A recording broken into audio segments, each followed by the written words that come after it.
Hi, in this video, I will show you how to activate Hutch eSIM. So in order to do that, make sure to go to your Hutch eSIM website first. Also, check your compatibility. You can ensure your device supports eSIM by dialing #36# to see if you receive an EID number.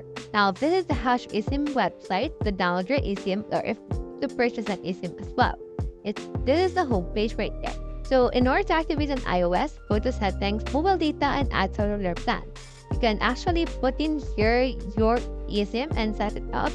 And then you can also enter your details manually and follow the prompt. If you want to add it on your Samsung, you can go to your Settings, Connection, Mobile Networks, and SIM Card Manager that you can see right around here. Tap the plus icon and scan the carrier QR code and enter the activation code. If you want to add it on your Android device, just go to Settings, Network and Internet, Mobile Networks, and SIM Card Manager. In order to tap the plus icon, scan the QR code and enter the activation code. So that's how you activate Hutch eSIM. I hope this video helped you out.